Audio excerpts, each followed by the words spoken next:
ერთხელ და სამუდამოდ. არ დაასრულა ძალოვანი სტრუქტურების, კერძოდ პოლიციის, უსაფრთხოების სამსახურის პოლიტიზირება, ხო, გაცილებით რთულ შედეგებს მივიღებთ ჩვენ. 25 წლის განმავლობაში ეს შინაგან სამინისტრო პოლიტიზირებულია და პოლიტიზირებულია დღესაც. თან მაღალი დონით. პოლიტიზირებულია უსაფრთხოების სამსახურიც. როცა ყავს პოლიტიკური პოლიცია, როცა პოლიტიზირებულია შინაგან საქმეთა სამინისტრო, იქ რაღაც იუკორձეულობაზე ლაპარაკი არის სულიად გამორიცხული.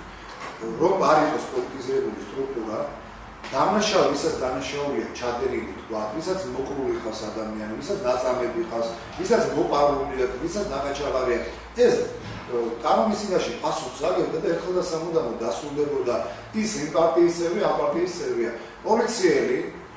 პოლიციის ოფიცერი არც ერთი პარტიის წევრი არ არის და უნდა დასრულდეს ამაზე საუბარი, ეს მუშაობდა ჟოზეფ ბუშეს დროს, ტალეირანის დროს თუ იმის რა ქვია, არაქჩეევის დროს. ამაზე ლაპარაკი თუ არ დასრულდება, გაცილებით სულ შედეგებს მივიღებთ. თქვენ ხედავთ, რომ საქართველოში დღეს დამნაშავეებისთვის არის ღია კარისხი გამოცხადებული და ბოლო კვირაში უკვე რამდენიმე მილიონი დოლარზე ავიდა ბანკების ზარალი. ერთი, მეორე, მესამე შემთხვევა, როცა ღია დღის სიძვისით მილიონობით ლარი გააქვს ზოგან ყაჩაღური გზით, ზოგან კურდული გზით ბანკებიდან. ეს იმ პირობებში, როდესაც ყოველ დღე ხას უსვამ, ყოველ დღე ჩვეულებრივ უბრალო მოქალაქეების ოჯახზე ხორციელდება ყაჩაღური თავდასხმა, რომელიც ხშირად ლეტალურად თავდება, ან ხშირად წამებით თავდება გაუთოებით, დაბმებით და ასე შემდეგ. და ამაში ყველაზე უფრო ზარალობს მოწყვლადი ნაწილი, მოხუცები და ბავშვები. აი ამას კი არ აქცევენ ყურადღებას. თქვენ ალბათ გაიზარდა კრიმინალი.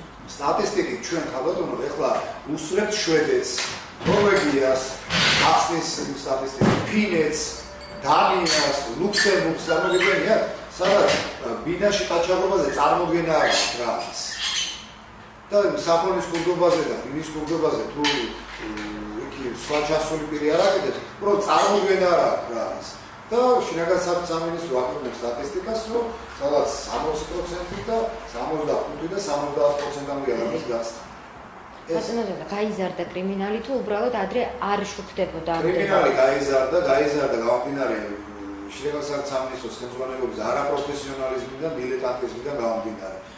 შინაგან სამინისტროს პირველი გუპას პოლიტიზირება და ეს არ მოშალეს არც ადრე არც დღეს და მეორე უპირველესი დანაშაულის დამალვა.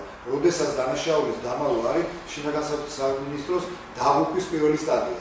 როდესაც დანაშაულს მალა, აქედან იწყება კოლაბორირება და მესამე საგარეო პოლიტიკა, კატასტროფული საგარეო პოლიტიკა. არის შემთხვევები, როდესაც ხელმძღვანელმა პირმა რეზოლუციის დადება არის კურსზე, მაღალ იდეალებზე და ოპერატიულ სამზადო კამბეგობის უნაზე აღლაპარაკა. და ვიღებთ იმას, რასაც ვიღებთ. ყოველ დღე თქვენ არ გიგონოთ, რომ ეს ქალბატონების კვლევა ყოველდღე ხდება.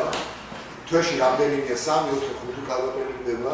მოხუცების და ბავშვების სამება, არასრულწლოვანების ძალადობა, ყაჩაღობებზე აღარ არის ლაპარაკი.